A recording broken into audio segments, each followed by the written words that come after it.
Hoy aprenderás la historia completa de la Biblia. Comprenderás todo el Antiguo Testamento y también el Nuevo Testamento, desde Adán en el jardín del Edén hasta la muerte de los discípulos de Jesús. Ya no serás el mismo. Amarás aún más la palabra de Dios.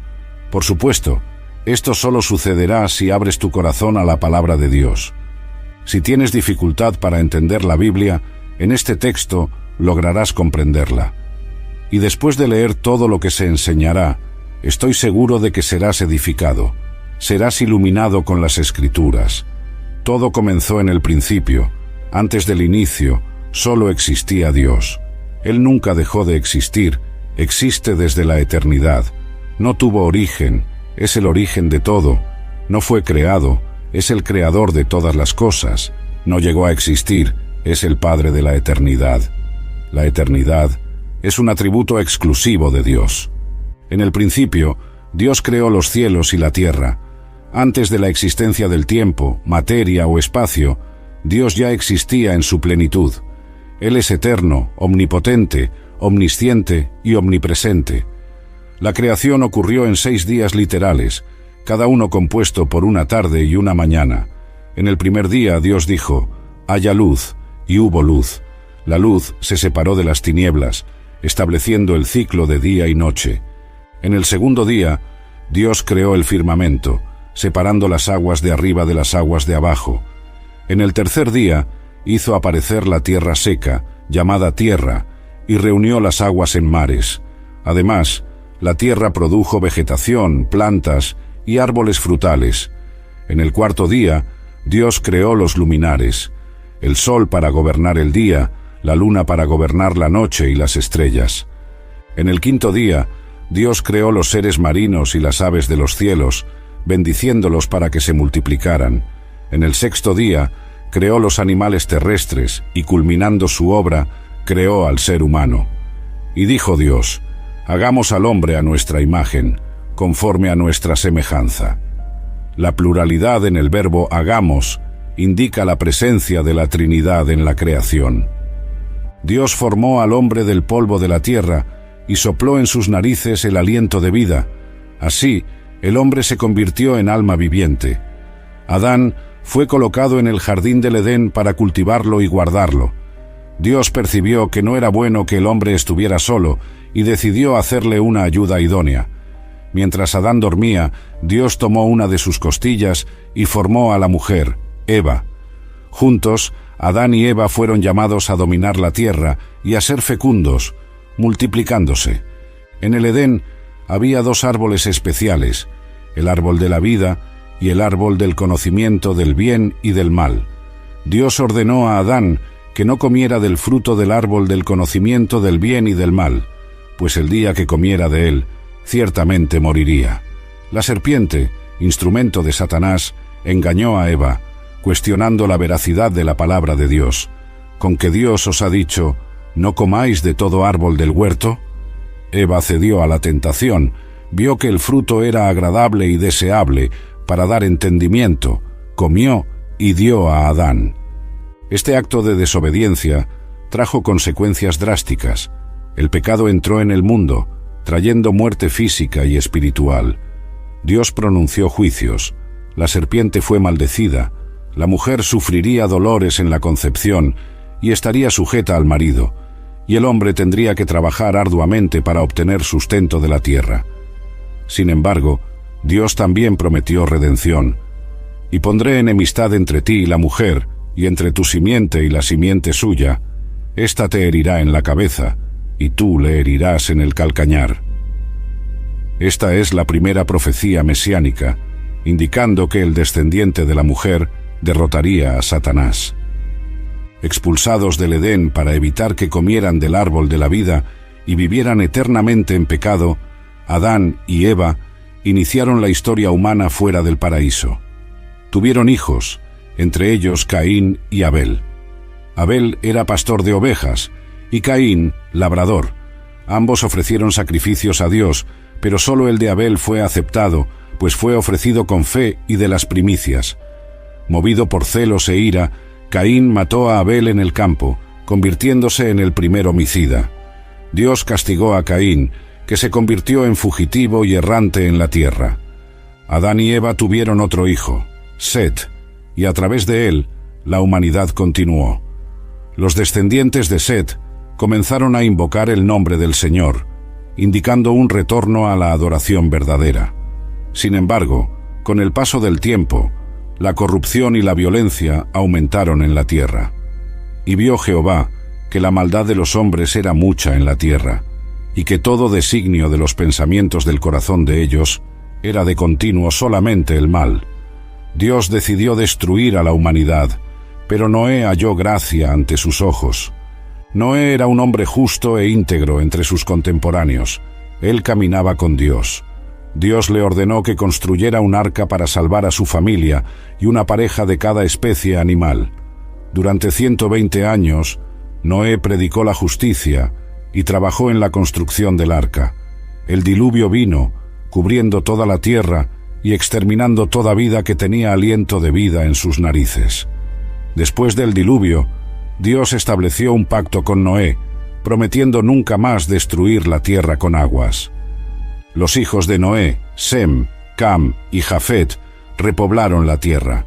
Sem se convirtió en ancestro de los semitas, incluyendo a los hebreos. Cam, ancestro de los pueblos africanos y asiáticos.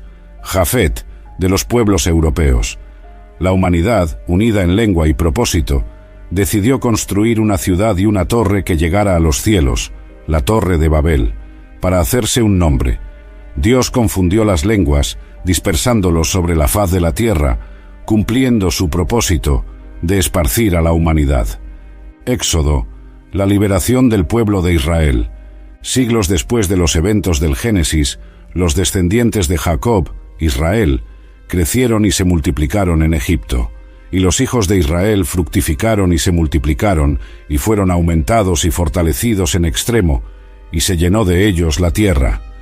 Un nuevo faraón, que no conocía a José, temió el crecimiento de los israelitas y los esclavizó. Ordenó que todos los bebés varones fueran muertos. En este contexto nace Moisés. Su madre lo escondió por 3 meses y, no pudiendo ocultarlo más, lo colocó en una canasta en el río Nilo. La hija del faraón encontró al bebé y lo adoptó, criándolo como príncipe de Egipto. A los 40 años, Moisés mató a un egipcio que maltrataba a un hebreo, y temiendo represalias, huyó a Madián. Allí se casó con Séfora y se convirtió en pastor de ovejas. A los 80 años, Moisés tuvo un encuentro con Dios en la zarza ardiente en el monte Horeb. Dios se reveló como «Yo soy el que soy», y lo llamó para liberar a su pueblo de Egipto. A pesar de sus vacilaciones, Moisés aceptó la misión, auxiliado por su hermano Aarón. Dios envió 10 plagas a Egipto, cada una confrontando a dioses egipcios y demostrando su soberanía. La 10ª plaga, la muerte de los primogénitos, llevó al faraón a liberar a los israelitas. La institución de la Pascua marcó este evento. Cada familia sacrificó un cordero sin defecto y marcó las puertas con su sangre, para que el ángel de la muerte pasara por encima de sus casas. Este acto prefiguraba a Cristo, el Cordero de Dios que quita el pecado del mundo. Los israelitas partieron hacia el Mar Rojo. Faraón, arrepentido de haber liberado a los esclavos, los persiguió con su ejército. Dios abrió el mar, permitiendo que su pueblo pasara a pie enjuto, y destruyó a los egipcios cuando las aguas volvieron. En el desierto, Dios proveyó agua amarga vuelta dulce, maná del cielo y codornices. En el monte Sinaí, Dios estableció un pacto con Israel, dándoles los 10 mandamientos escritos en tablas de piedra. Estos mandamientos abarcan deberes para con Dios y para con el prójimo. Dios también dio instrucciones sobre leyes civiles, morales y ceremoniales, además del proyecto para el tabernáculo. Mientras Moisés estaba en el monte, el pueblo, impaciente, pidió a Aarón que les hiciera dioses. Aarón confeccionó un becerro de oro, y el pueblo lo adoró, diciendo: «Estos son tus dioses, oh Israel, que te sacaron de la tierra de Egipto». La ira de Dios se encendió contra ellos, pero Moisés intercedió por el pueblo. Aún así, 3000 hombres murieron aquel día. A pesar de las constantes murmuraciones y rebeldías, Dios permaneció fiel, guiándolos como una columna de nube de día y una columna de fuego de noche. El tabernáculo fue construido conforme a las instrucciones divinas, convirtiéndose en el centro de la adoración y los sacrificios. Levítico, leyes y sacrificios. Levítico es un manual de santidad, detallando cómo un pueblo pecaminoso puede acercarse a un Dios santo. Dios llamó a Moisés y habló con él desde la tienda de reunión, estableciendo regulaciones sobre ofrendas y sacrificios. Había 5 tipos principales de ofrendas. 1. Holocausto, ofrenda quemada totalmente, simbolizando dedicación total a Dios. 2. Ofrenda de cereales, presentación de cereales, representando acciones de gracias por la provisión divina. 3. Ofrenda de paz. Celebraba la comunión con Dios, parte era quemada y parte consumida por los ofertantes. 4. Ofrenda por el pecado, para expiación de pecados involuntarios, demostrando la gravedad del pecado. 5. Ofrenda por la culpa, relacionada con reparaciones por pecados específicos, incluyendo restitución. Los sacerdotes, descendientes de Aarón, fueron consagrados con rituales específicos. Nadab y Abiú, hijos de Aarón, ofrecieron fuego extraño ante el Señor y fueron consumidos por el fuego divino, ilustrando la seriedad de acercarse a Dios sin reverencia. Levítico también aborda leyes sobre pureza ritual. Se enumeran animales limpios e inmundos, indicando lo que podía ser consumido. Se detallan leyes sobre enfermedades de la piel, como la lepra, y su purificación. El día de la expiación, Yom Kippur, se instituye como el día en que el sumo sacerdote entraba en el lugar santísimo para hacer expiación por sí mismo y por el pueblo. Se usaban 2 machos cabríos, uno sacrificado y otro, el macho cabrío expiatorio, llevado al desierto, simbolizando la remoción de los pecados. Dios enfatiza la necesidad de santidad, porque yo soy Jehová vuestro Dios, vosotros por tanto os santificaréis y seréis santos, porque yo soy santo. Se reiteran leyes morales, incluyendo respeto a los padres, prohibición de la idolatría, justicia social y honestidad. Se establecen las fiestas sagradas, sirviendo como recordatorios de los actos redentores de Dios. Pascua recuerda la liberación de Egipto. Fiesta de los panes sin levadura, conmemora la salida rápida de Egipto. Primicias, gratitud por las primeras cosechas. Pentecostés, celebra la cosecha y la entrega de la ley. Fiesta de las trompetas, marca el inicio del año civil. Día de la expiación, expiación nacional de los pecados. Fiesta de los tabernáculos, recuerda la habitación en el desierto. El año del jubileo, cada 50 años, era un tiempo de restitución, liberación de esclavos y retorno de propiedades, simbolizando la redención completa. Números, peregrinación y rebeldía en el desierto. Números narra el viaje de Israel desde el Sinaí hasta las llanuras de Moab. El libro comienza con un censo de los hombres aptos para la guerra, totalizando 603.550 israelitas. Las tribus se organizan alrededor del tabernáculo, representando la centralidad de la presencia de Dios. Durante el viaje, el pueblo murmuró varias veces. Se quejaron de la falta de carne, y Dios envió codornices, pero también una plaga debido a la codicia. María y Aarón hablaron contra Moisés por causa de su esposa etíope, y María fue herida con lepra, siendo curada después de la intercesión de Moisés. En Cades Barnea, 12 espías fueron enviados para explorar Canaán. 10 de ellos trajeron un informe negativo, enfatizando los gigantes y las ciudades fortificadas, mientras que Josué y Caleb confiaron en la promesa de Dios. El pueblo, influenciado por el miedo, se rebeló, deseando volver a Egipto. Dios decretó que aquella generación no entraría en la tierra prometida, y que vagarían por el desierto durante 40 años, un año por cada día de espionaje. Coré, Datán y Abiram lideraron una rebelión contra Moisés y Aarón, cuestionando su autoridad. Dios intervino, la tierra se abrió y los tragó, y un fuego consumió a 250 hombres. Para confirmar el sacerdocio de Aarón, las varas de las tribus fueron colocadas ante el Señor, y la vara de Aarón floreció, produciendo almendras. Moisés, en Meriba, golpeó la roca para obtener agua, en lugar de hablarle como Dios había ordenado. Por esta desobediencia, a Moisés se le impidió entrar en Canaán. En el camino, el pueblo habló contra Dios y Moisés, y serpientes ardientes los picaron. Dios instruyó a Moisés a hacer una serpiente de bronce. Quien la mirara sería curado, prefigurando a Cristo siendo levantado para la salvación. Deuteronomio, la segunda ley y la preparación para Canaán. Deuteronomio registra los discursos finales de Moisés al pueblo antes de cruzar el Jordán. Moisés recapitula la historia de Israel, recuerda las leyes y enfatiza la obediencia.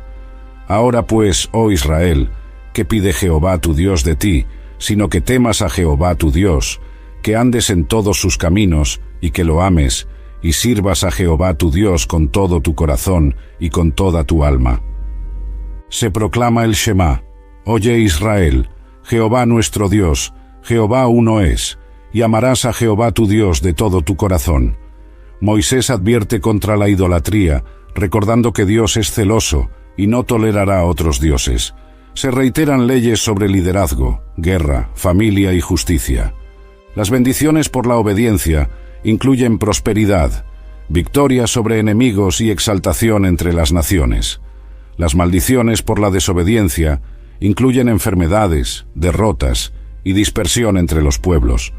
Moisés profetiza que, después de la dispersión, el pueblo volvería al Señor y sería restaurado. Moisés nombra a Josué como su sucesor, animándolo a ser fuerte y valiente. Escribe un cántico para testificar contra Israel en caso de que se desviara. A los 120 años, Moisés sube al monte Nebo, desde donde Dios le muestra la tierra prometida. Moisés muere allí, y Dios lo sepulta en un lugar desconocido. Josué, la conquista de Canaán. Con Josué al mando, Dios lo anima. ¿No te mando yo? Esfuérzate y sé valiente, no temas ni desmayes. Se envían espías a Jericó, y Rahab, una prostituta, los esconde reconociendo al Dios de Israel. A cambio, su familia es perdonada en la destrucción de la ciudad. El pueblo cruza el Jordán en seco. Cuando las aguas se acumulan río arriba, se retiran 12 piedras del lecho del río como memorial. Se renueva la circuncisión en Gilgal y se celebra la Pascua. El maná cesa, pues ahora se alimentan de los frutos de la tierra. Jericó es conquistada de forma milagrosa. Durante 6 días marchan una vez alrededor de la ciudad. En el 7º día marchan 7 veces, tocan las trompetas y las murallas caen. En Jai, inicialmente son derrotados debido al pecado de Acán, que tomó del anatema. Después de confesar y ser castigado, Israel vence a Jai. Los gabaonitas engañan a Israel, fingiendo ser de una tierra lejana para hacer alianza. Josué honra el pacto, pero ellos se convierten en siervos. 5 reyes amorreos atacan Gabaón, y Josué, en defensa, clama al Señor. El sol y la luna se detienen hasta que el pueblo se venga de sus enemigos. Josué conduce campañas en el sur y norte de Canaán, derrotando a 31 reyes. La tierra es distribuida entre las tribus conforme a las orientaciones de Dios. Al final, Josué reúne al pueblo y renueva el pacto. Escogeos hoy a quién sirváis, pero yo y mi casa serviremos a Jehová. Jueces, ciclos de desobediencia y liberación. Después de la muerte de Josué, surge una nueva generación que no conocía al Señor ni las obras que había hecho por Israel. El pueblo hace lo malo a los ojos del Señor, sirviendo a los Baales. Dios permite que enemigos los opriman. En respuesta al clamor, Dios levanta jueces para liberarlos. Débora profetiza, lidera con Barak contra Sísara, comandante de Jabín. Jael, mujer de Eber, mata a Sísara con una estaca en la sien. El cántico de Débora celebra la victoria. Gedeón es llamado para liberar a Israel de los madianitas. Con solo 300 hombres, usando antorchas y trompetas, derrota al ejército enemigo. Jefté, hijo de una prostituta, es elegido para liderar contra los amonitas. Hace un voto imprudente, resultando en el sacrificio de su hija. Sansón, nazareo desde su nacimiento, posee fuerza sobrenatural. Mata a un león con sus manos desnudas. derrota a 1000 filisteos con una quijada de asno. Su debilidad por las mujeres lo lleva a revelar el secreto de su fuerza a Dalila, resultando en su captura. Al final, clama a Dios y derriba el templo de Dagón, muriendo junto con los enemigos. El libro termina con relatos sombríos, incluyendo la violencia contra la concubina en Gibeá y la guerra civil contra la tribu de Benjamín, evidenciando la depravación moral cuando no hay liderazgo piadoso. Ruth, lealtad y redención. En medio del caos de los jueces, la historia de Ruth brilla como un ejemplo de fidelidad y redención. Noemí, su marido Elimelec y sus hijos Malón y Kelión emigran a Moab debido a una hambruna. Allí, los hijos se casan con moabitas, Orfa y Ruth. Con la muerte de Elimelec y de los hijos, Noemí decide volver a Belén. Orfa regresa a su pueblo, pero Ruth insiste en acompañar a Noemí. No me ruegues que te deje. Tu pueblo será mi pueblo, y tu Dios mi Dios. En Belén, Ruth trabaja en los campos de Buz, pariente de Elimelec. Buz reconoce su devoción y muestra favor.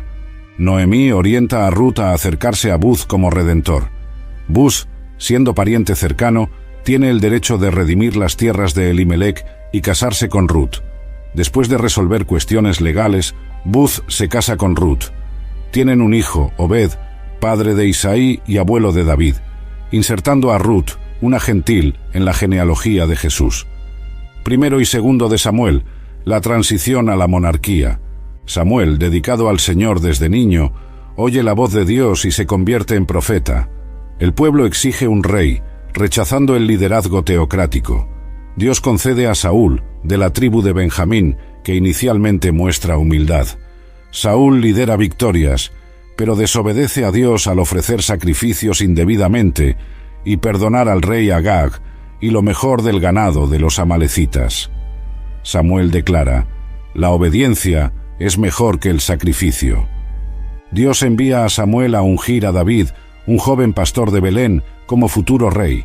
David derrota a Goliat, el gigante filisteo, con una honda y una piedra, declarando: toda la tierra sabrá que hay Dios en Israel. Saúl, con celos, persigue a David, que huye por años, pero perdona la vida de Saúl en 2 ocasiones. Después de la muerte de Saúl y sus hijos en la batalla contra los filisteos, David es reconocido como rey en Hebrón. Eventualmente, unifica las tribus y establece Jerusalén como capital. Trae el arca del pacto a Jerusalén con gran celebración. Dios hace un pacto con David, prometiendo que su trono sería establecido para siempre, apuntando al Mesías. David comete adulterio con Betsabé y orquesta la muerte de Urías. Confrontado por el profeta Natán, se arrepiente profundamente. La familia de David sufre consecuencias: la violación de Tamar por Amnón, el asesinato de Amnón por Absalón y la rebelión de Absalón contra David. A pesar de las tragedias, David es recordado como hombre conforme al corazón de Dios.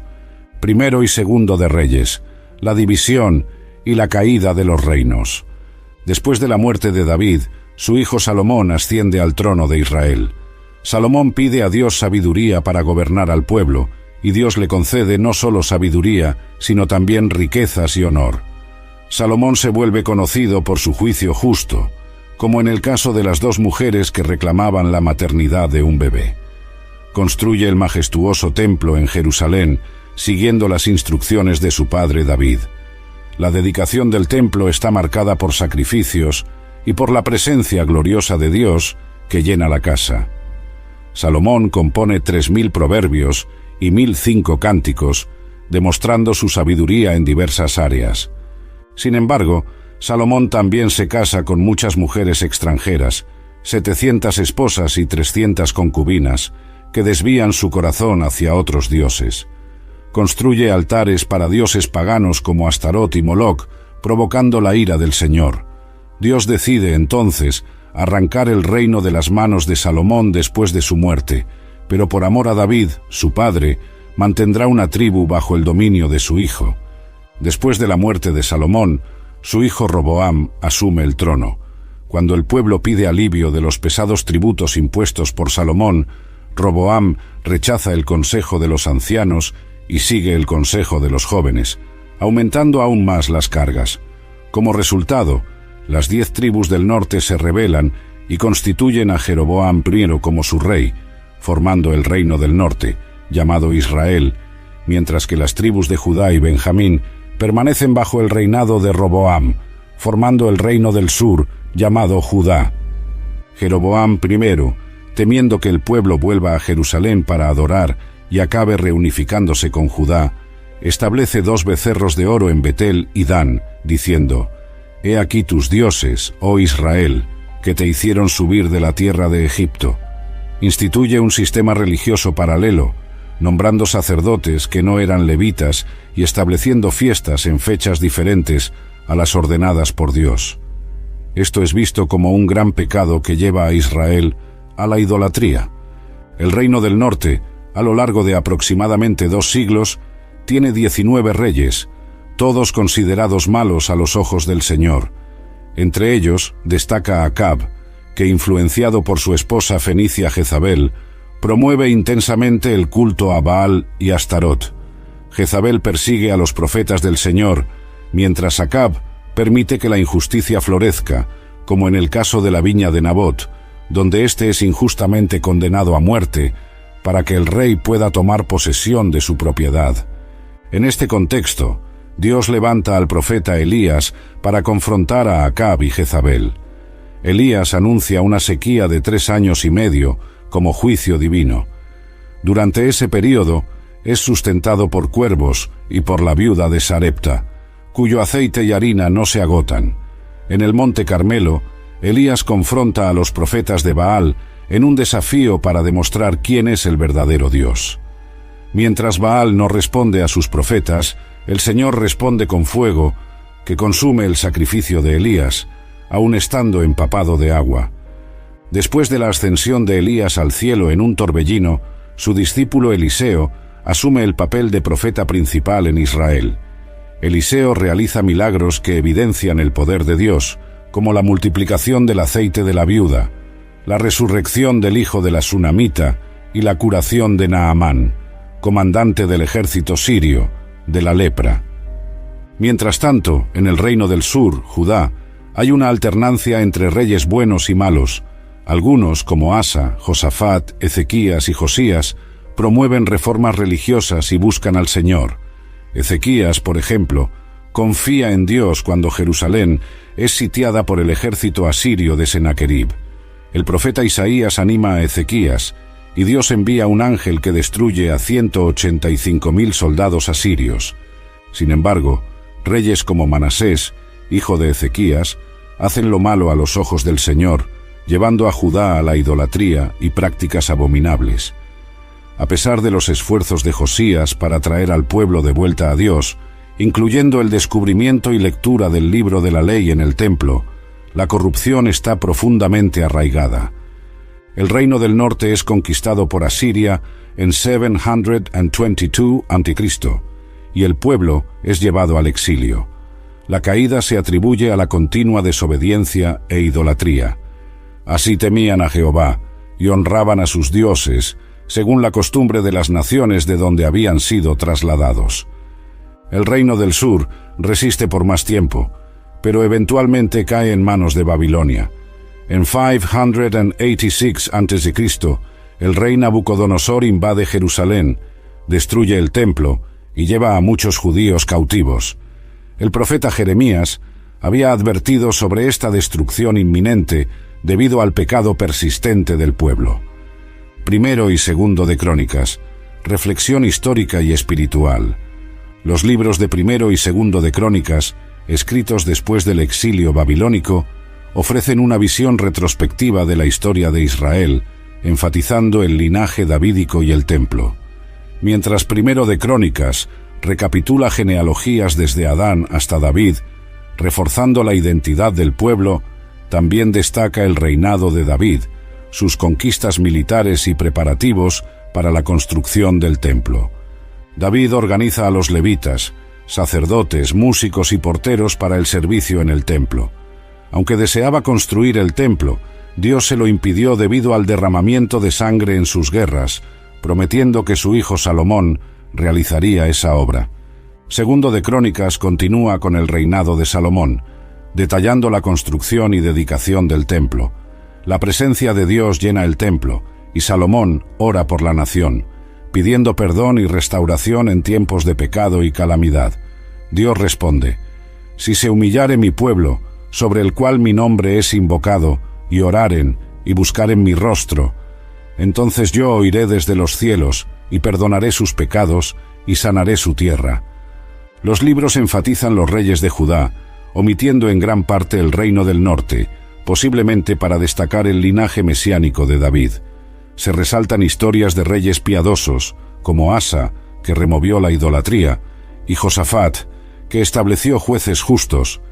Ezequías restaura el culto en el templo, celebra la Pascua y convoca a todo Israel a volverse al Señor.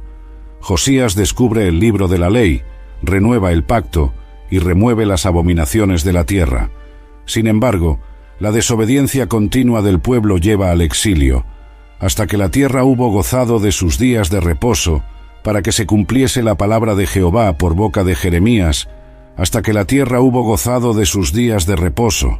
Todos los días de su asolamiento reposó, hasta que los 70 años fueron cumplidos. Esdras, la restauración del templo. El libro de Esdras narra el retorno de los judíos del exilio babilónico después del decreto de Ciro, rey de Persia, en 538 a.C. Así dice Ciro, rey de Persia: «Jehová, el Dios de los cielos, me ha dado todos los reinos de la tierra, y me ha mandado que le edifique casa en Jerusalén». Cerca de 50.000 judíos, liderados por Zorobabel, regresan para reconstruir el templo. Al llegar, comienzan a restaurar el altar y ofrecen sacrificios al Señor. Ponen los cimientos del templo, y mientras los jóvenes se alegran, los ancianos lloran al recordar el primer templo. La reconstrucción enfrenta oposición de los pueblos vecinos, que intentan frustrar los planes a través de intimidación y acusaciones al rey Artajerjes. Las obras se interrumpen hasta el segundo año del reinado de Darío, cuando los profetas Ageo y Zacarías animan al pueblo a reanudar la construcción. Una investigación confirma el decreto original de Ciro, y Darío ordena que la obra prosiga sin impedimentos. El templo es concluido y dedicado con alegría, y se celebra la Pascua.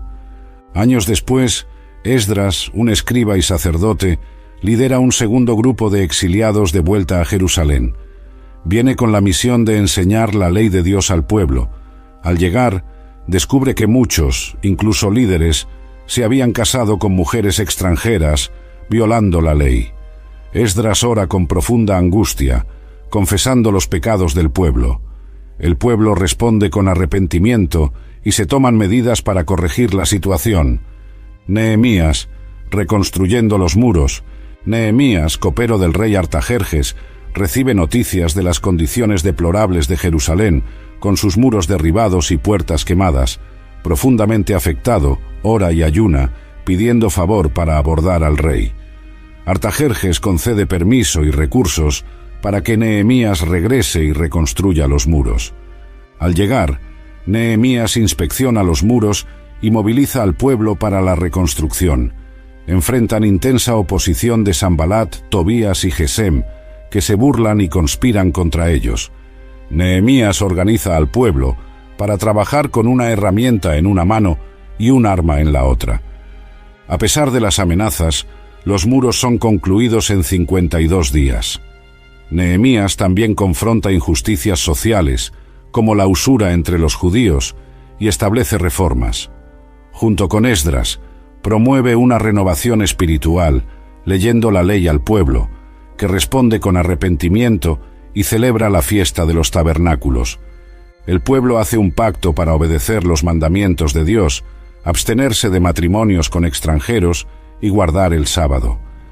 Nehemías sirve como gobernador por 12 años, regresando posteriormente para lidiar con nuevos problemas, como la profanación del sábado y matrimonios mixtos. Ester, providencia y protección divina. El libro de Ester se desarrolla durante el reinado de Asuero, Jerjes I de Persia. La reina Vasti es depuesta por desobedecer al rey, y se inicia una búsqueda de una nueva reina. Esther, una joven judía huérfana criada por su primo Mardoqueo, es elegida por su belleza y gracia. Mardoqueo descubre una conspiración para asesinar al rey e informa a través de Esther, salvando la vida de Asuero. Amán, un alto oficial, es promovido y exige que todos se postren ante él. Mardoqueo se niega por ser judío, lo que enfurece a Amán. En represalia, Amán planea exterminar a todos los judíos del imperio y consigue que el rey firme un decreto en ese sentido. Mardoqueo informa a Esther, instándola a interceder ante el rey, a pesar del riesgo de aparecer sin ser convocada.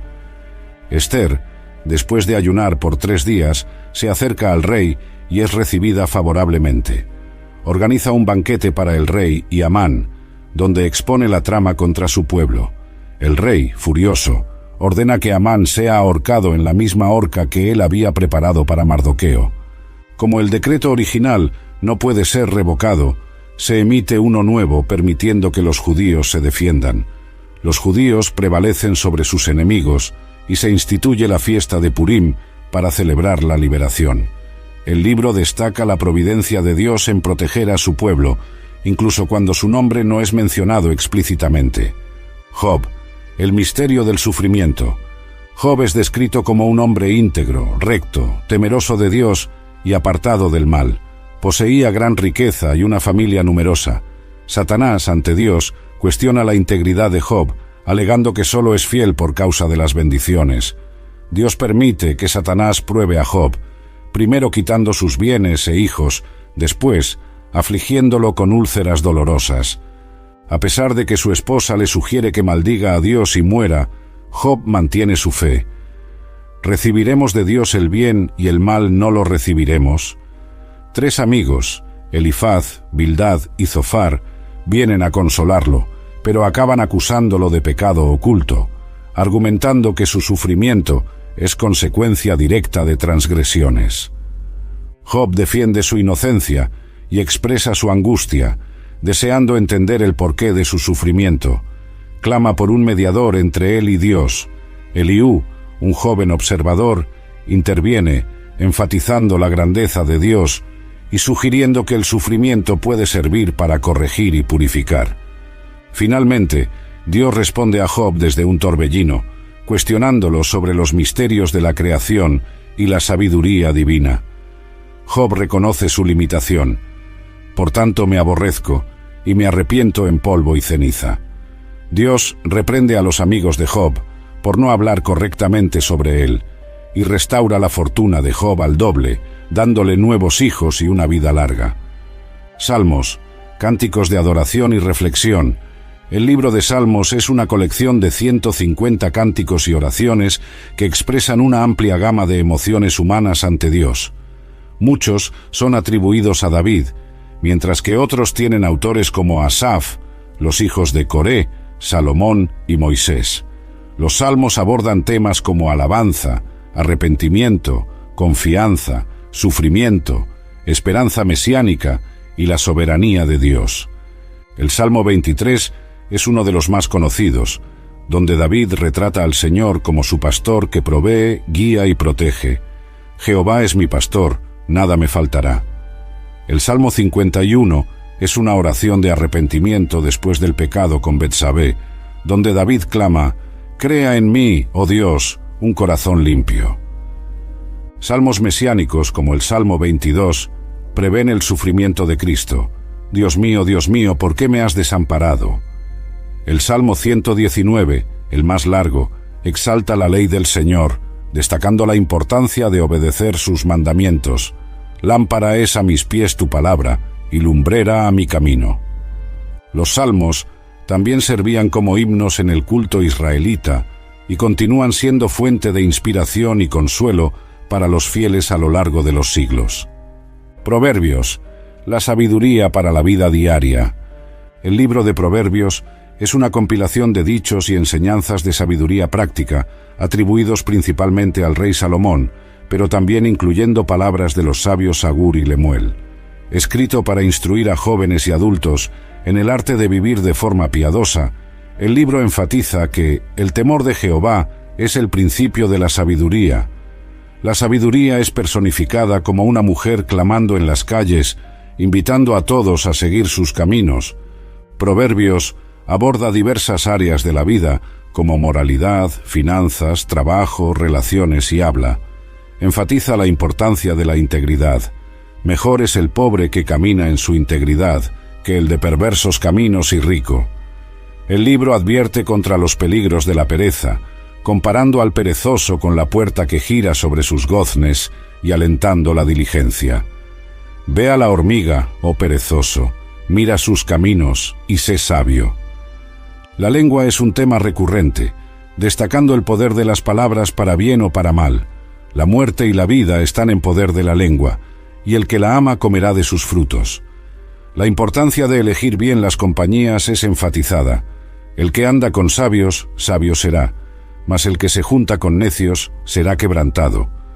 El libro también aborda la disciplina de los hijos como expresión de amor.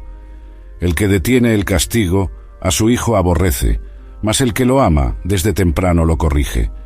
Proverbios exalta la sabiduría como algo más valioso que el oro y la plata, porque mejor es la sabiduría que las piedras preciosas, y todo cuanto se puede desear no es de compararse con ella.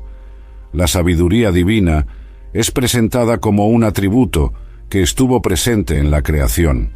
Jehová me poseía en el principio, ya de antiguo, antes de sus obras. El capítulo 31 presenta los consejos del rey Lemuel, enseñados por su madre, culminando en la descripción de la mujer virtuosa, cuyas cualidades incluyen diligencia, generosidad y temor del Señor. Eclesiastés, la búsqueda del sentido de la vida.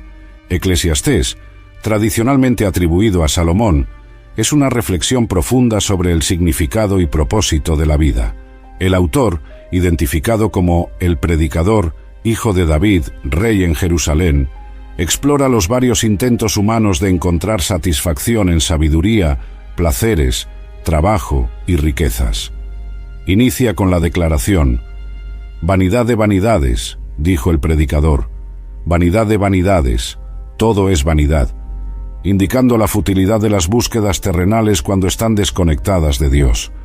El libro describe cómo el predicador buscó sabiduría y conocimiento, pero descubrió que en la mucha sabiduría hay mucho hastío, y quien añade ciencia, añade dolor. Experimentó placeres, construcciones grandiosas, jardines y acumulación de riquezas, concluyendo que todo era vanidad y aflicción de espíritu. Observa las injusticias de la vida, donde justos sufren e impíos prosperan, llevándolo a cuestionar la justicia aparente en este mundo.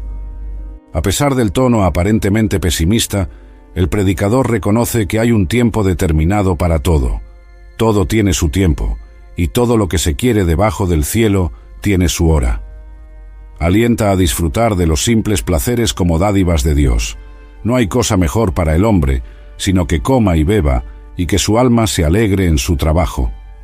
Destaca la importancia de temer a Dios y obedecer sus mandamientos como el deber esencial del hombre. El fin de todo el discurso oído es este: teme a Dios y guarda sus mandamientos, porque esto es el todo del hombre. Cantares, el amor celebrado. También atribuido a Salomón, Cantares es una colección de poemas líricos que celebran el amor romántico y la intimidad entre un hombre y una mujer. El libro es una expresión poética del amor conyugal, repleto de metáforas e imágenes vívidas. Inicia con la voz de la amada: «Oh, si él me besara con besos de su boca, porque mejores son tus amores que el vino». A lo largo de los capítulos se alternan diálogos entre el amado y la amada, expresando admiración mutua. El amado elogia la belleza de la amada: «Toda tú eres hermosa, amiga mía, y en ti no hay mancha». La amada expresa su deseo y búsqueda por el amado: «Mi amado es mío y yo suya». El libro también contiene consejos para no despertar el amor antes del tiempo apropiado. «Yo os conjuro, oh doncellas de Jerusalén, que no despertéis ni hagáis velar al amor, hasta que quiera». Además de celebrar el amor humano, muchos estudiosos interpretan el libro como una alegoría de la relación entre Dios e Israel, o entre Cristo y la Iglesia. La profundidad del amor descrito refleja la intensidad del amor divino. Las muchas aguas no podrán apagar el amor, ni lo ahogarán los ríos. Isaías, el profeta de la salvación y del Mesías. Isaías, hijo de Amoz, profetizó en Judá durante los reinados de Uzías, Jotam, Acaz y Ezequías, aproximadamente en el siglo VIII a.C. Su nombre significa Jehová es salvación, y su mensaje abarca juicios contra Judá y naciones vecinas, así como promesas de restauración y la venida del Mesías. Isaías denuncia la rebeldía de Judá. ¡Ay, nación pecadora, pueblo cargado de maldad! Llama al pueblo al arrepentimiento. Lavaos y limpiaos, aunque vuestros pecados sean como la grana, como la nieve serán emblanquecidos. El profeta tiene una visión de la gloria de Dios en el templo, donde serafines claman: Santo, Santo, Santo, Jehová de los ejércitos. Consciente de su impureza, Isaías es purificado y llamado al servicio profético. Isaías profetiza sobre el nacimiento virginal del Mesías. He aquí que la Virgen concebirá y dará a luz un hijo, y llamará su nombre Emanuel. Anuncia también los títulos y la misión del Mesías, porque un niño nos es nacido, y se llamará su nombre Admirable, Consejero, Dios fuerte, Padre eterno, Príncipe de paz. El capítulo 53 es una de las más claras profecías sobre el sufrimiento del Mesías, conocido como el siervo sufriente. Mas él herido fue por nuestras rebeliones, molido por nuestros pecados. Describe cómo el Mesías llevaría sobre sí los pecados de la humanidad, ofreciéndose como sacrificio expiatorio. Isaías también trae mensajes de esperanza y restauración. Habla de un futuro donde morará el lobo con el cordero, simbolizando la paz en el reino mesiánico. Exhorta al pueblo a confiar en Dios. Los que esperan a Jehová tendrán nuevas fuerzas. El profeta concluye con la visión de nuevos cielos y nueva tierra, donde de lo primero no habrá memoria, ni más vendrá al pensamiento. Jeremías, el profeta de las lágrimas. Jeremías, hijo de Hilcías, fue llamado por Dios siendo aún joven para ser profeta a las naciones. Profetizó durante los últimos años de Judá, antes del exilio babilónico, advirtiendo sobre la destrucción inminente debido a la infidelidad del pueblo. Enfrentó oposición intensa, siendo perseguido, encarcelado e incluso arrojado a una cisterna. Jeremías condena la idolatría de Judá. Porque dos males ha hecho mi pueblo. Me dejaron a mí, fuente de agua viva, y cavaron para sí cisternas rotas que no retienen agua. Llama al pueblo al arrepentimiento, pero ellos se niegan a escuchar, pero no oyeron ni inclinaron su oído. Profetiza que Jerusalén será entregada en manos de Nabucodonosor, rey de Babilonia. A pesar de los mensajes de juicio, Jeremías también trae esperanza. Anuncia el establecimiento de un nuevo pacto. Daré mi ley en su mente y la escribiré en su corazón. Este pacto estaría basado en el perdón y la transformación interna, apuntando a la obra redentora de Cristo. El libro de Lamentaciones, atribuido a Jeremías, expresa el dolor por la destrucción de Jerusalén. En medio del lamento hay una declaración de esperanza. Por la misericordia de Jehová no hemos sido consumidos, nuevas son cada mañana. Ezequiel, visiones de la gloria y restauración. Ezequiel, sacerdote y profeta, fue llevado cautivo a Babilonia durante el exilio. Recibe visiones impresionantes de la gloria de Dios, representada por criaturas vivientes y ruedas llenas de ojos. Es llamado para ser atalaya de la casa de Israel, advirtiéndoles de sus pecados. El profeta realiza acciones simbólicas para transmitir mensajes divinos, como acostarse de lado por varios días para representar el sitio de Jerusalén. Denuncia a los líderes corruptos como malos pastores y anuncia que Dios mismo cuidará de su rebaño. Ezequiel recibe la visión del Valle de los Huesos Secos, donde huesos esparcidos cobran vida y forman un ejército, simbolizando la restauración de Israel. Profetiza sobre la alianza de paz que Dios establecerá, y mi siervo David será rey sobre ellos, refiriéndose al Mesías. Los capítulos finales describen un templo idealizado y la reorganización de la tierra, apuntando hacia un futuro de adoración pura y la presencia permanente de Dios. Y el nombre de la ciudad desde aquel día será Jehová Sama. Daniel, fidelidad en el exilio y visiones proféticas. Daniel, llevado a Babilonia siendo aún joven, se distingue por su fidelidad a Dios en medio de una cultura pagana. Se niega a contaminarse con la comida del rey, optando por una dieta simple, y Dios lo bendice con sabiduría y entendimiento. Interpreta el sueño de Nabucodonosor sobre una estatua compuesta de diferentes metales, representando sucesivos imperios mundiales. La piedra que destruye la estatua simboliza el reino de Dios que jamás será destruido. Sus amigos Ananías, Misael y Azarías, Sadrach, Mesach y Abednego, se niegan a adorar la imagen de oro y son arrojados al horno ardiente. Dios los libra, y un cuarto hombre, semejante al Hijo de Dios, aparece con ellos en el fuego. Daniel, años después, es arrojado al foso de los leones por continuar orando a Dios, pero es milagrosamente preservado. Daniel recibe visiones apocalípticas, incluyendo la visión de las 4 bestias y de la batalla entre el carnero y el macho cabrío, representando reinos y eventos futuros. La profecía de las 70 semanas es una cronología que apunta a la venida del Mesías y eventos subsiguientes. Profetas menores, advertencias y esperanza.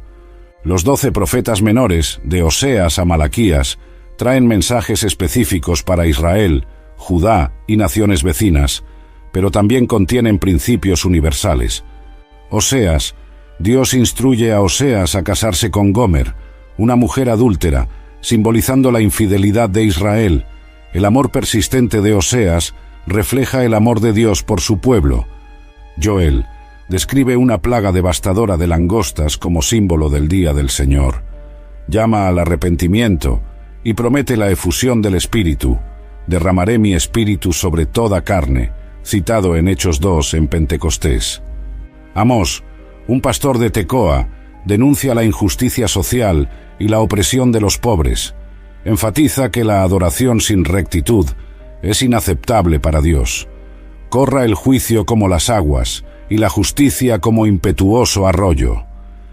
Abdías profetiza contra Edom por su violencia contra Judá, afirmando que el día del Señor está cerca para todas las naciones. Jonás, reacio. Jonás es enviado a Nínive para predicar arrepentimiento. Después de intentar huir, es tragado por un gran pez. Nínive se arrepiente, y Dios perdona a la ciudad, demostrando su misericordia. Miqueas denuncia a líderes corruptos y anuncia el nacimiento del Mesías en Belén. Pero tú, Belén Efrata, de ti me saldrá el que será Señor en Israel. Nahum pronuncia juicio sobre Nínive, capital de Asiria, destacando la justicia de Dios contra la maldad. Habacuc cuestiona por qué Dios permite la injusticia. Dios responde que los caldeos serán instrumentos de juicio, pero que el justo vivirá por su fe. Sofonías habla del día del Señor como tiempo de juicio y restauración, exhortando al arrepentimiento.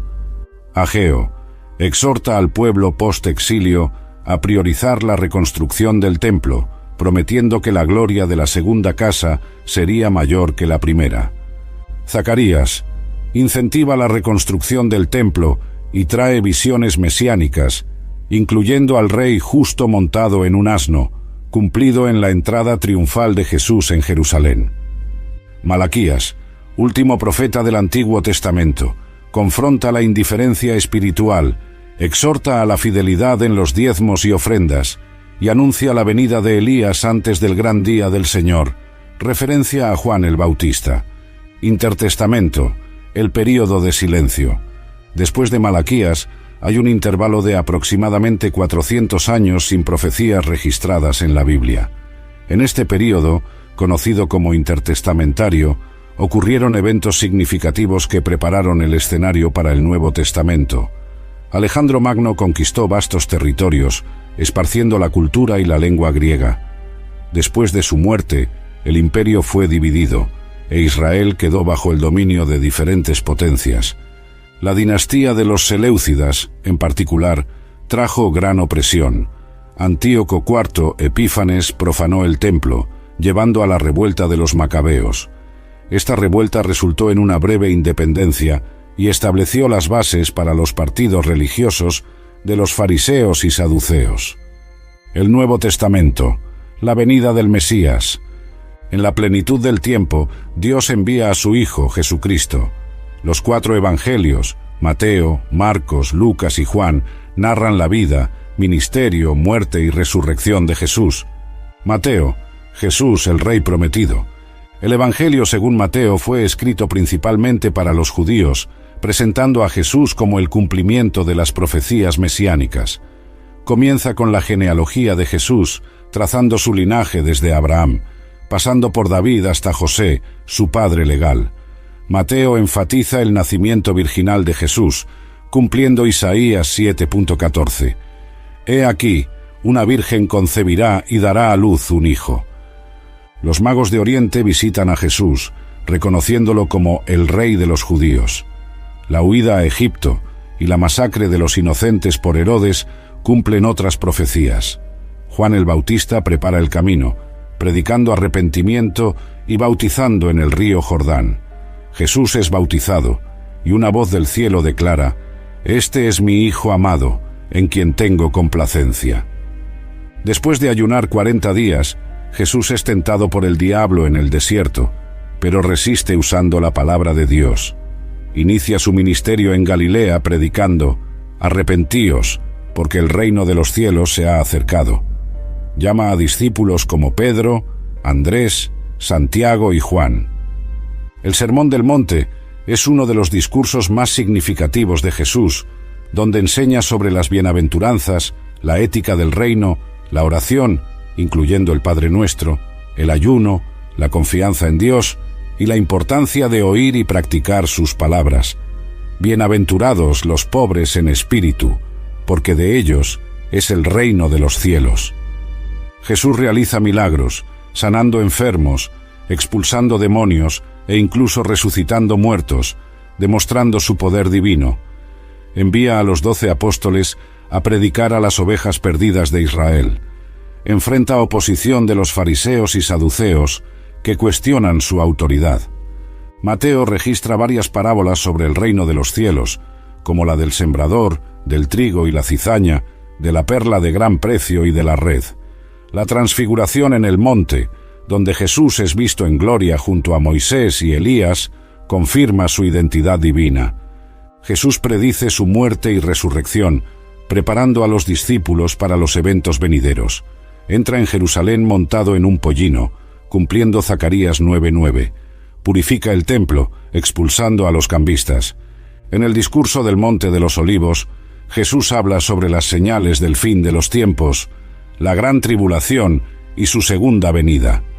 Enfatiza la necesidad de vigilancia a través de las parábolas de las 10 vírgenes y de los talentos. Durante la última cena, instituye la cena del Señor, indicando que su cuerpo sería entregado y su sangre derramada en favor de muchos. En Getsemaní, ora en agonía, sometiéndose a la voluntad del Padre. Es traicionado por Judas, arrestado, juzgado por el Sanedrín y condenado a muerte. Pilato, aunque reconociendo la inocencia de Jesús, cede a la presión de la multitud y lo entrega para ser crucificado. Jesús es crucificado en el Gólgota, donde clama: Dios mío, ¿por qué me has desamparado?», cumpliendo el Salmo 22. Al morir, el velo del templo se rasga, simbolizando el acceso directo a Dios. Al tercer día, Jesús resucita de entre los muertos. Un ángel anuncia a las mujeres: «No está aquí, pues ha resucitado, como dijo». Jesús aparece a los discípulos, dándoles la gran comisión: «Por tanto, id y haced discípulos a todas las naciones, bautizándolos en el nombre del Padre, y del Hijo, y del Espíritu Santo». Marcos, el siervo sufriente. El Evangelio según Marcos, posiblemente basado en las predicaciones de Pedro, presenta a Jesús como el siervo activo y poderoso. Comienza con la declaración: «Principio del Evangelio de Jesucristo, Hijo de Dios». Juan el Bautista prepara el camino, y Jesús es bautizado e inmediatamente llevado por el Espíritu al desierto. Marcos enfatiza las acciones de Jesús, usando frecuentemente la palabra inmediatamente.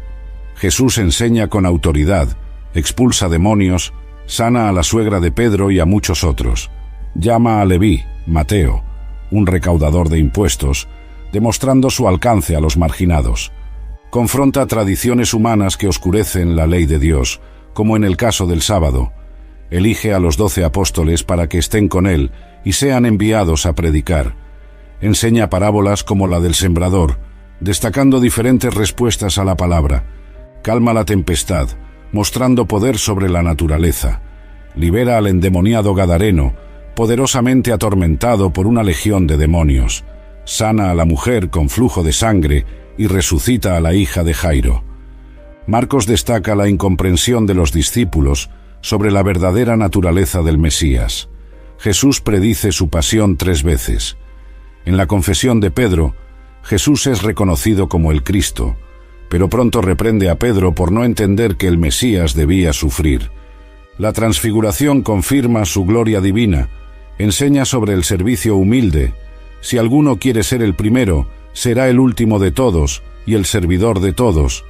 Aborda temas como el matrimonio y el divorcio, la riqueza y el reino de Dios. La entrada triunfal en Jerusalén es seguida por debates acalorados con líderes religiosos. En el discurso del Monte de los Olivos, habla sobre eventos futuros y exhorta a la vigilancia. Durante la última cena, predice la traición de Judas y la negación de Pedro. En Getsemaní, Jesús enfrenta una profunda agonía, pero se somete. Abba, Padre, todas las cosas son posibles para ti. Aparta de mí esta copa, mas no lo que yo quiero, sino lo que tú. Es traicionado, arrestado y llevado ante el Sanedrín y Pilato. Marcos retrata la crucifixión con detalles sucintos, pero poderosos. El centurión romano, al presenciar su muerte, declara: verdaderamente este hombre era hijo de Dios. Mujeres fieles observan de lejos, y José de Arimatea coloca a Jesús en una tumba nueva. En el primer día de la semana, mujeres van al sepulcro y lo encuentran vacío. Un ángel anuncia la resurrección. Jesús aparece a los discípulos, les reprocha su incredulidad y les da la comisión: id por todo el mundo y predicad el Evangelio a toda criatura. Lucas, el Hijo del Hombre y Salvador de todos. El Evangelio según Lucas está dirigido a Teófilo y a lectores gentiles, presentando una narración ordenada de los eventos. Lucas, médico y compañero de Pablo, destaca la humanidad de Jesús y su interés por los marginados. Comienza con los anuncios del nacimiento de Juan el Bautista y de Jesús, mostrando la intervención divina en la historia. María visita a Isabel y ambas celebran las maravillas de Dios. El cántico de María, el Magnificat, exalta la misericordia de Dios. El nacimiento de Jesús en Belén es relatado con detalles, incluyendo el anuncio a los pastores por ángeles: os doy nuevas de gran gozo, os ha nacido hoy, en la ciudad de David, un Salvador, que es Cristo el Señor. Jesús es presentado en el templo, y Simeón y Ana profetizan sobre él. A los 12 años, Jesús es encontrado entre los doctores en el templo, demostrando sabiduría más allá de su edad. El ministerio de Juan el Bautista prepara el camino, predicando el bautismo de arrepentimiento. Lucas presenta la genealogía de Jesús, trazando su linaje hasta Adán, enfatizando su identificación con toda la humanidad.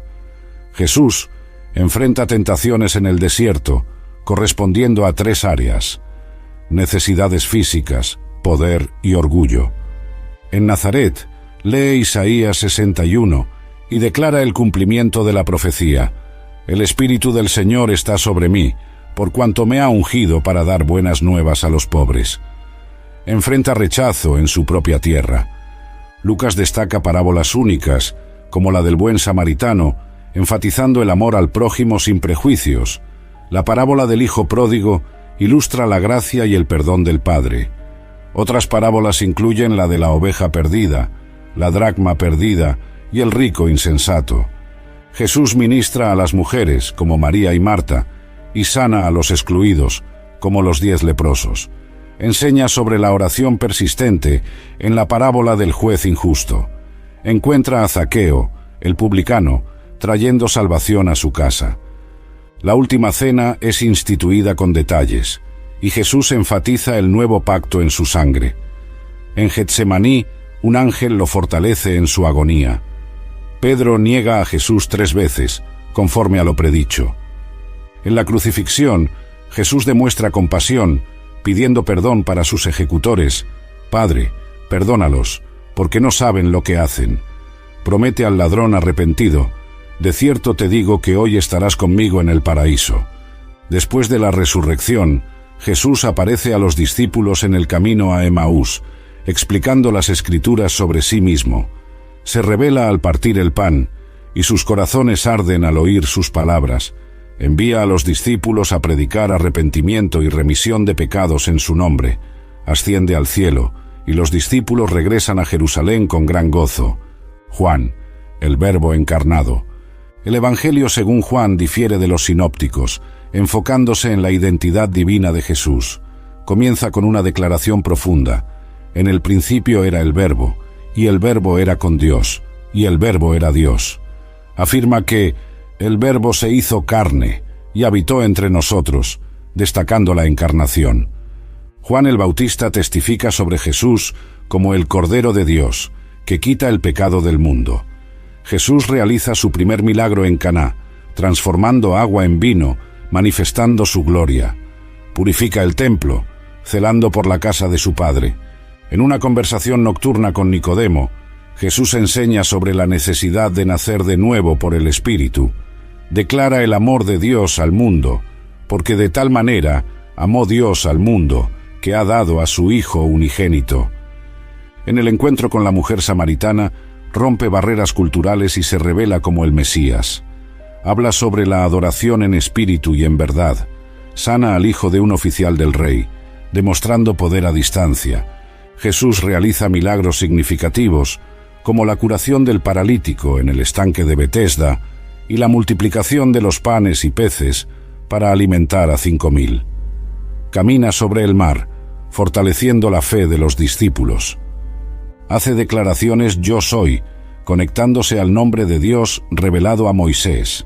Dice: yo soy el pan de vida, yo soy la luz del mundo, yo soy la puerta de las ovejas, yo soy el buen pastor, yo soy la resurrección y la vida, yo soy el camino y la verdad y la vida, y yo soy la vid verdadera.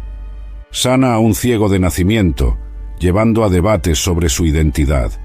Resucita a Lázaro después de 4 días, demostrando poder sobre la muerte y prefigurando su propia resurrección.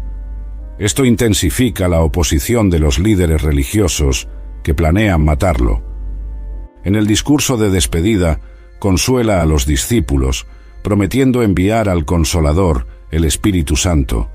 Ora al Padre por la unidad y santificación de sus seguidores. Durante el arresto, Jesús afirma su control de los eventos. Yo soy.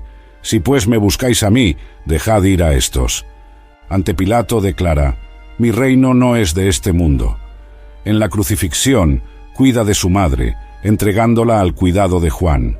Con la declaración consumado es, completa su obra redentora. La resurrección es confirmada por apariciones a los discípulos, incluyendo a Tomás, que inicialmente duda, pero después confiesa: Señor mío y Dios mío. Jesús comisiona a Pedro para apacentar sus ovejas, restaurándolo después de la negación. Hechos de los Apóstoles, la Iglesia primitiva y la expansión del Evangelio. Escrito por Lucas como una continuación de su Evangelio, Hechos narra el nacimiento y el crecimiento de la Iglesia después de la ascensión de Jesús. Jesús instruye a los discípulos a esperar en Jerusalén la promesa del Espíritu Santo, pero recibiréis poder cuando haya venido sobre vosotros el Espíritu Santo. Después de su ascensión, los discípulos se reúnen en oración en el aposento alto. En el día de Pentecostés, el Espíritu Santo es derramado, y los discípulos hablan en otras lenguas, proclamando las maravillas de Dios. Pedro predica a la multitud, explicando que esto cumple la profecía de Joel. 3.000 personas se convierten y son bautizadas. La comunidad cristiana vive en unidad, compartiendo bienes y perseverando en la doctrina de los apóstoles. Pedro y Juan sanan a un cojo en la Puerta Hermosa, llevando a más predicaciones y conversiones. La persecución comienza y son arrestados, pero continúan testificando con valentía. Ananías y Safira mienten al Espíritu Santo sobre la venta de una propiedad y son juzgados inmediatamente, resaltando la santidad exigida en la comunidad. Los apóstoles realizan muchas señales y la iglesia crece. Son arrestados nuevamente, pero un ángel los libera. La necesidad de organizar la asistencia a los necesitados lleva a la elección de 7 diáconos, incluyendo a Esteban y Felipe. Esteban es acusado falsamente y hace un discurso poderoso ante el Sanedrín, recapitulando la historia de Israel y acusándolos de resistir al Espíritu Santo. Es apedreado, convirtiéndose en el primer mártir cristiano, y Saulo, Pablo, consiente en su muerte. Una gran persecución se extiende y los discípulos son dispersados, llevando el Evangelio más allá de Jerusalén. Felipe predica en Samaria, donde muchos creen y son bautizados. El Espíritu Santo es concedido a los samaritanos por la imposición de manos de Pedro y Juan. Felipe es enviado por el Espíritu para encontrarse con el eunuco etíope, a quien explica Isaías 53 y bautiza, llevando el Evangelio a África. Saulo, celoso perseguidor, tiene un encuentro transformador con Jesús en el camino a Damasco. Ananías, obedeciendo a una visión, ministra a Saulo, que recobra la vista y es bautizado. Saulo comienza a predicar que Jesús es el Hijo de Dios, causando perplejidad. Pedro sana a Eneas en Lida y resucita a Tabita en Jope. En una visión, Pedro es instruido a no considerar impuro lo que Dios ha purificado, preparándolo para llevar el Evangelio a los gentiles. Cornelio, un centurión temeroso de Dios, recibe la visita de Pedro, que predica el Evangelio, y el Espíritu Santo es derramado sobre los gentiles. Esto marca la apertura oficial de la Iglesia a los gentiles, causando debates entre los judíos cristianos. La Iglesia en Antioquía florece, y los discípulos son llamados cristianos por primera vez. El Espíritu Santo llama a Bernabé y Saulo para la obra misionera. Se inicia el primer viaje misionero, donde Pablo, nuevo nombre de Saulo, y Bernabé predican en Chipre, Pisidia, Iconio, Listra y Derbe, enfrentando oposición y estableciendo iglesias. En Jerusalén ocurre el concilio para discutir la necesidad de circuncisión para los gentiles. Concluyen que la salvación es por gracia, no imponiendo la ley mosaica a los gentiles, pero recomendando abstención de prácticas asociadas a la idolatría. Pablo emprende el segundo y tercer viajes misioneros, llevando el Evangelio a Macedonia, Grecia y Asia Menor. Establece iglesias en Filipos, Tesalónica, Berea, Atenas, Corinto y Éfeso. Enfrenta prisiones, persecuciones, pero también ve a muchos convertirse. En Atenas, Pablo predica en el Areópago, usando un altar al Dios no conocido como punto de contacto. En Éfeso, confronta la idolatría asociada a la diosa Diana, causando tumulto. Regresando a Jerusalén, Pablo es arrestado bajo falsas acusaciones. Apela a su derecho como ciudadano romano y es enviado a Roma para ser juzgado por César. Durante el viaje, enfrenta un naufragio, pero todos son salvados. En Malta, es picado por una víbora venenosa, pero no sufre daño, impresionando a los habitantes. Llegando a Roma, Pablo permanece en arresto domiciliario, predicando el Evangelio libremente. El libro de Hechos termina aquí, pero la historia de la Iglesia continúa. Epístolas Paulinas, doctrina e instrucción para la Iglesia. Pablo, apóstol a los gentiles, escribe varias cartas a las iglesias e individuos, abordando cuestiones teológicas y prácticas. Romanos, expone la justicia de Dios, la depravación humana, la justificación por la fe, la santificación y la soberanía de Dios en la salvación. El justo por la fe vivirá. Primera y Segunda Corintios, aborda divisiones, inmoralidad, dones espirituales y la resurrección de los muertos. Enfatiza el amor como el camino más excelente. Gálatas, defiende el Evangelio de la gracia contra el legalismo judaizante. Para libertad Cristo nos hizo libres. Efesios. Destaca la unidad en Cristo, la Iglesia como cuerpo de Cristo y la batalla espiritual. Vestíos de toda la armadura de Dios. Filipenses. Carta de gozo, aún en la prisión. Anima a la humildad siguiendo el ejemplo de Cristo. Colosenses. Exalta la supremacía de Cristo sobre toda la creación y refuta herejías. En él habita corporalmente toda la plenitud de la deidad. Primera y segunda, Tesalonicenses. Anima en medio de la persecución y aclara sobre la segunda venida de Cristo. Primera y segunda Timoteo. Tito. Cartas pastorales con instrucciones sobre liderazgo en la Iglesia, sana doctrina y vida piadosa. Filemón. Apela por el esclavo fugitivo Onésimo, pidiendo reconciliación en amor cristiano. Epístolas generales. Exhortaciones a la fidelidad. Hebreos. Autor desconocido. Presenta a Cristo como superior a los ángeles, Moisés y al sacerdocio levítico. Anima a la perseverancia en la fe. Santiago. Enfatiza que la fe sin obras está muerta. Aborda temas como pruebas, sabiduría y control de la lengua. Primera y segunda Pedro. Exhorta a la santidad, paciencia en el sufrimiento y alerta contra falsos maestros. Primera, segunda y tercera Juan. Destaca el amor como evidencia de la fe, combate herejías gnósticas y anima a la hospitalidad. Judas. Advierte contra falsos maestros y exhorta a contender por la fe que ha sido una vez dada a los santos. Apocalipsis. La consumación de los tiempos. Escrito por el apóstol Juan en la isla de Patmos. Apocalipsis es un libro profético y simbólico que revela eventos futuros y la victoria final de Cristo. Comienza con cartas a las 7 iglesias de Asia, elogiando y corrigiendo. Juan tiene visiones del trono de Dios, el Cordero digno de abrir el libro sellado, y una serie de juicios representados por sellos, trompetas y copas. Describe la batalla entre las fuerzas del bien y del mal, la caída de Babilonia, símbolo de la corrupción. En la culminación, Cristo retorna triunfante, derrota a la bestia y al falso profeta, y establece su reino milenial. Satanás es finalmente lanzado al lago de fuego. Juan ve nuevos cielos y nueva tierra, donde ya no habrá muerte, ni habrá más llanto, ni clamor, ni dolor. La nueva Jerusalén desciende del cielo, resplandeciente con la gloria de Dios. La fuente del agua de la vida está disponible, y la comunión con Dios es plena. El libro termina con una promesa y una invitación. Ciertamente vengo en breve. Amén, sí, ven, Señor Jesús. La Biblia, compuesta por 66 libros, revela la historia de la redención desde la creación hasta la consumación de los tiempos. Muestra el amor de Dios por la humanidad, la seriedad del pecado, la necesidad de redención y la esperanza de la vida eterna a través de Jesucristo.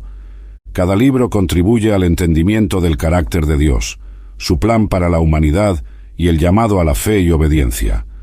El mensaje central es que a pesar de la caída, Dios provee salvación a través de su Hijo, porque por gracia sois salvos por medio de la fe, y esto no de vosotros, pues es don de Dios.